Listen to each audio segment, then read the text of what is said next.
अस्सलाम वालेकुम दोस्तों। पाकिस्तान और जनूबी अफ्रीका के दरमियान होने वाली टी20 और वनडे सीरीज से पहले क्रिकेट के मैदान में बहुत बड़ी खबर निकलकर सामने आई है, जिन्होंने क्रिकेट शायकीन में बहुत ज़्यादा जोशो खरोश पैदा कर दिया है। नाज़रीन, पहले टेस्ट मैच में जीत के बाद आज लाहौर में पाकिस्तान सिलेक्शन कमेटी की एक बहुत अहम मीटिंग हुई, जिसमें पहले टेस्ट मैच में परफॉर्म करने वाले खिलाड़ियों को एनालाइज किया गया, जिसमें पाकिस्तान क्रिकेट टीम के 3 बड़े सुपर स्टार्स, जिनमें बाबर आजम का भी नाम शामिल है, उनके बारे में भी एक बहुत अहम फैसला किया गया है कि वो जनूबी अफ्रीका के खिलाफ होने वाली टी20 और वनडे सीरीज में खेलेंगे या नहीं, और साथ ही साथ टी20 वर्ल्ड कप तक वो मुस्तकिल पाकिस्तान टीम में रहेंगे या नहीं। इस हवाले से भी अहम फैसले किए गए हैं। नाज़रीन, ये हाई लेवल की मीटिंग थी, जिसमें सिलेक्शन कमेटी के मेंबरान के साथ साथ पीसीबी के आला ओहदेदार भी शामिल थे। इस मीटिंग में 3 बड़े खिलाड़ियों के बारे में फैसले किए गए हैं। वो आपको मुकम्मल शेयर करते हैं कि वो कौन कौन से खिलाड़ी हैं जिनके बारे में फैसले किए गए हैं और क्या फैसले किए गए हैं। क्या वो टी20 स्क्वाड में आ रहे हैं या क्या उन्हें ड्रॉप किया जा रहा है। पहले टेस्ट मैच में ज़बरदस्त जीत के बाद सोशल मीडिया पर नाज़रीन एक तूफ़ान बरपा था शायकीन का, और सब यही बात कर रहे थे कि बाबर आजम, मोहम्मद रिजवान और शाहिनशाह अफरीदी को टी20 स्क्वाड में शामिल किया जाए। यानी सोशल मीडिया तमाम तर इन तीनों खिलाड़ियों के गिर्द घूम रहा था। शायकीन की एक बहुत बड़ी तादाद इस इंतज़ार में थी कि आया ये तीनों टी20 में वापस आएंगे या नहीं, और ख़ास तौर पर बाबर आजम के हवाले से तो सोशल मीडिया पर बिल्कुल तूफ़ान की सूरत हाल थी। आखिरकार अंदरूनी ज़राए से कुछ धमाकेदार खबरें निकलकर सामने आई हैं, जिन्होंने सूरत हाल को मुकम्मल तौर पर वाजिया कर दिया है। आपके साथ मुकम्मल मालूमात शेयर करते हैं कि क्या फ़ैसला किया गया है, लेकिन वीडियो में आगे बढ़ने से कबल आपसे सिर्फ इतनी सी दरख्वास्त है कि आप किस मुल्क, किस जगह और किस शहर से क्रिकेट को पसंद कर रहे हैं, कमेंट सेक्शन में ज़रूर बताइएगा।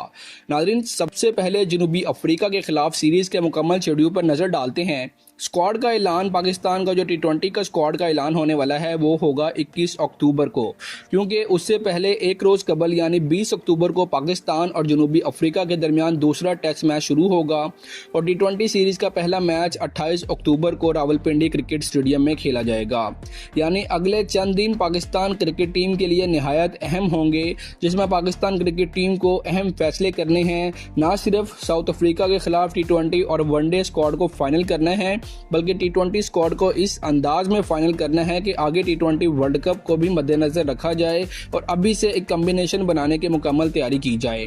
नाज़रीन, अब बात करते हैं उस मीटिंग में लिए गए पहले और सबसे बड़े फैसले की, जो है बाबर आजम से मुतालिक। जी हाँ नाज़रीन, बाबर आजम के हवाले से काफ़ी अरसे से ये खबरें गर्दिश कर रही थी कि टी20 स्क्वाड का हिस्सा वो नहीं होंगे। खास तौर पर नाज़रीन, बाबर के बारे में यह बयानिया बनाया जा रहा था कि उनका स्ट्राइक रेट बहुत कम है, वो मॉडर्न डे क्रिकेट के खिलाड़ी नहीं हैं, वो इंटेंट क्रिकेट नहीं खेलते। ताहम नाज़रीन, इस वक्त अंदरूनी ज़राए के मुताबिक इस मीटिंग में बाबर आजम की वापसी से मुतालिक बाज़ाब्ता तौर पर फैसला कर लिया गया है, और अब वो जनूबी अफ्रीका के खिलाफ टी20 सीरीज़ में आपको खेलते हुए हर सूरत नज़र आएंगे। नाज़रीन, आपको याद होगा जनूबी अफ्रीका के खिलाफ पहले टेस्ट मैच के दौरान शायकीन की एक बहुत बड़ी तादाद सिर्फ बाबर आजम को बैटिंग देखने के लिए स्टेडियम में मौजूद थी। एक मौके पर अजहर महमूद, जो पाकिस्तान के बॉलिंग कोच हैं, उन्हें खुद उठकर पाकिस्तानी ड्रेसिंग रूम में जाकर बाबर आजम को बुलाना पड़ा ताकि वो आकर फैन को जवाब दें, और फिर बाबर आजम आए और बाबर आजम ने पूरे स्टेडियम में हाथ हिलाकर तमाशाइयों को उनके नारों का जवाब दिया, क्योंकि पूरा स्टेडियम बाबर आजम, बाबर बाबर के नारों से गूंज रहा था। लोगों की नाज़रीन दिलचस्पी इस बात पर नहीं थी कि कौन बैटिंग कर रहा है, पाकिस्तान बेहतरीन पोजीशन में है या नहीं। लोग सिर्फ बाबर आजम की बैटिंग देखना चाहते थे। एक मौके पर नाज़रीन, जब शान मसूद का उस मैच में कैच छूटा तो पीछे आपने ऑडियंस को देखा होगा, सब शदीद मायूस हुए कि कैच क्यों छूट गया। हालांकि शान मसूद सेंचुरी की तरफ जा रहे थे, वो 90 प्लस खेल रहे थे, लेकिन तमाम ये लोग ये चाह रहे थे कि हमारा कप्तान चला जाए, शान मसूद सेंचुरी करे या ना करे। पाकिस्तान मैच जीत रहा है, किसी को इससे कोई गर्ज नहीं थी, तो सब इस चीज़ का इंतज़ार कर रहे थे कि शान मसूद या इमामुल हक में से कोई भी आउट हो और बाबर आजम क्रीज पर मौजूद हो, और बाबर आजम जल्दी से क्रीज पर आ जाएं। नाज़रीन, ये सब चेयरमैन पीसीबी ने भी मंजर खुद स्टेडियम में बैठकर देखा, और उन्हें इस बात का अंदाज़ा हो गया कि बाबर आजम के बगैर पाकिस्तानी क्रिकेट टीम का मुस्तकबिल और कमर्शियल वैल्यू और फैन इंगेजमेंट को शदीद नुकसान पहुंच रहा है। यही वजह थी कि उन्होंने हेड कोच माइक हैसन और सिलेक्शन कमेटी को वाज़िया तौर पर पैगाम दे दिया है कि कुछ भी हो बाबर आजम को T20 स्क्वाड में शामिल किया जाए। शुरू में तो नाज़रीन बाबर आजम के खिलाफ बयानिया बनाया गया कि वो T20 के खिलाड़ी नहीं हैं, लेकिन हकीकत ये है कि पाकिस्तान क्रिकेट की मौजूदा फैन फॉलोइंग का एक बहुत बड़ा हिस्सा बराह रास्त बाबर आजम से जुड़ा हुआ है। अगर बाबर आजम को टीम से बाहर रखा गया तो ना अवामी दिलचस्पी रहेगी, ना शायकीन क्रिकेट को शौक से देखेंगे, बल्कि स्पॉन्सरशिप और जो ब्रॉडकास्टर के साथ आपके मुआहदे हैं और जो बोर्ड की आमदनी है वो बुरी तरह मुतासिर होगी। इसी हकीकत को मद्देनज़र रखते हुए कोचिंग स्टाफ, सिलेक्शन कमेटी और पीसीबी हुकाम ने मुत्तफ़िका तौर पर अब बाकायदा तौर पर नाज़रीन ये फैसला कर लिया है कि बाबर आजम को जनूबी अफ्रीका के खिलाफ T20 स्क्वाड में एक और मौका दिया जाएगा। ये फैसला भी हुआ है कि बाबर आजम T20 में ओपनिंग नहीं करेंगे, बल्कि उन्हें वन डाउन पोजीशन पर यानी नंबर 3 पर बैटिंग दी जाएगी। ओपनिंग जोड़ी में कोई छेड़छाड़ नहीं होगी। ओपनिंग में फ़खर जमान और साहिबजादा फरहान ही मौजूद होंगे, जबकि नंबर 3 पर आकर Babar Azam as a anchor player team में अपना किरदार अदा करेंगे। बाबर आजम और सलमान अली आगा जैसे दो एंकर्स के साथ टीम का कॉम्बिनेशन किसी हद तक बहुत मुतवाजन हो जाता है। अब ये देखना नाजरीन दिलचस्प होगा कि बाबर आजम T20 में आकर किस किस्म की धमाकेदार एंट्री मारते हैं। हम नाजरीन T20 वर्ल्ड कप 2026 जो होने जा रहा है उसके लिए बाबर आजम को अभी फाइनल नहीं किया गया। अब ये बाबर आजम के खुद अपने हाथों में है कि वो जनूबी अफ्रीका के खिलाफ इस सीरीज़ को कैसे लेते हैं।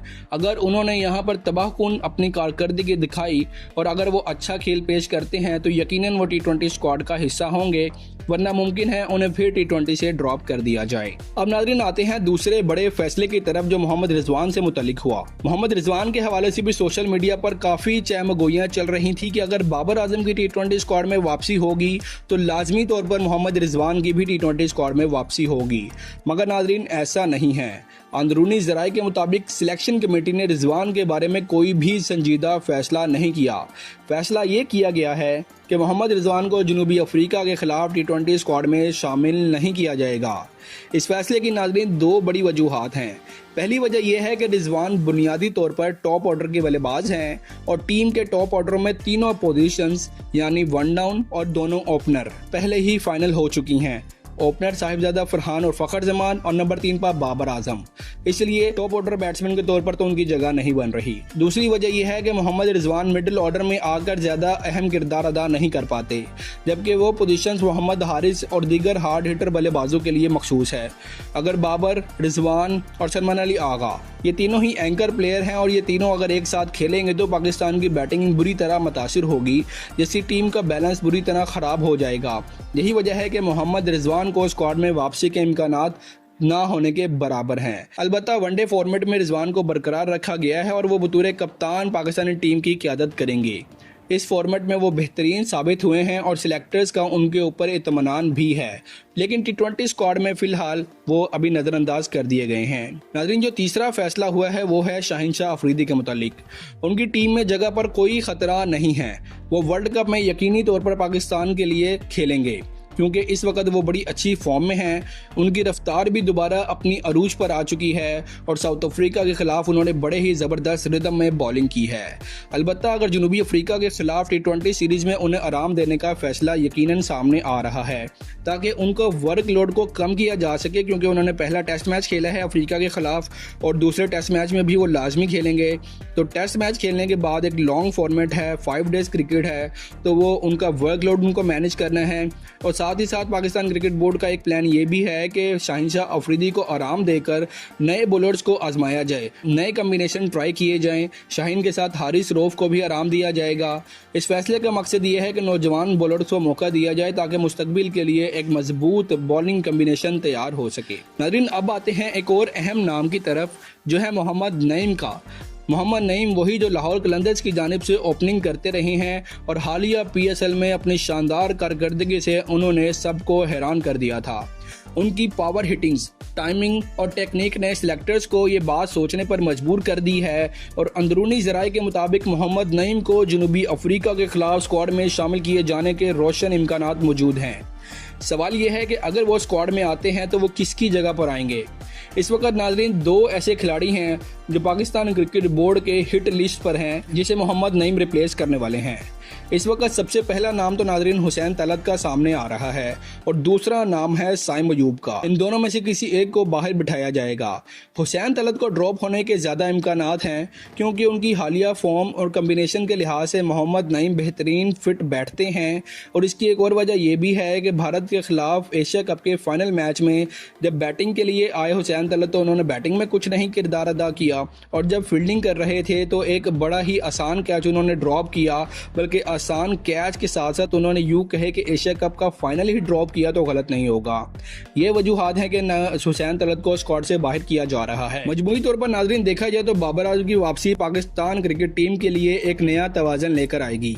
एक तरफ फैंस का काफी ज्यादा दबाव है और दूसरी तरफ पाकिस्तान क्रिकेट बोर्ड को रेवेन्यू का मसला है। यही वजह है कि पीसीबी इन्हीं तमाम पहलू को देखते हुए ये फैसला किया है जिसका सबको शिद्दत से इंतजार था और जनूबी अफ्रीका के खिलाफ सीरीज में बाबर आजम एक बार फिर एक्शन में होंगे। मोहम्मद रिजवान को आराम दिया गया है और शाहिनशाह अफरीदी को वर्कलोड मैनेजमेंट के तहत रेस्ट दिया जा रहा है। ये फैसले ना सिर्फ इस सीरीज के लिए अहम है बल्कि इस बात का तयन भी करेंगे कि वर्ल्ड कप में पाकिस्तान किस कम्बिनेशन के साथ मैदान में उतरेगा। अब देखना यह है कि बाबर आजम इस मौके से किस तरह फ़ायदा उठाते हैं और क्या वो अपने नाकदीन को खामोश करा पाएंगे या नहीं। फैंस के लिए ये एक यकीनन एक बड़ी खबर है कि उनका पसंदीदा बल्लेबाज एक बार फिर T20 एक्शन में नजर आएगा। आप इस हवाले से क्या राय देते हैं? क्या बाबर आजम की वापसी इस टीम के लिए मस्बत साबित होगी? क्या रिजवान को भी स्क्वाड में जगह मिलनी चाहिए थी या सिर्फ बाबर आजम को ही मिलनी चाहिए? और शाहिनशाह अफरीदी को आराम देने का फैसला दुरुस्त है या नहीं? अपनी कीमती राय आप नाजरीन कमेंट सेक्शन में जरूर दीजिएगा। चैनल को सब्सक्राइब करें ताकि पाकिस्तान क्रिकेट से मुताल्लिक आइंदा आने वाली बड़ी बड़ी खबरें आपको सबसे पहले मिलती रहें। अगली वीडियो में मजीद धमाकेदार खबरों के साथ दोबारा मुलाकात होगी। तब तक के लिए अल्लाह हाफिज।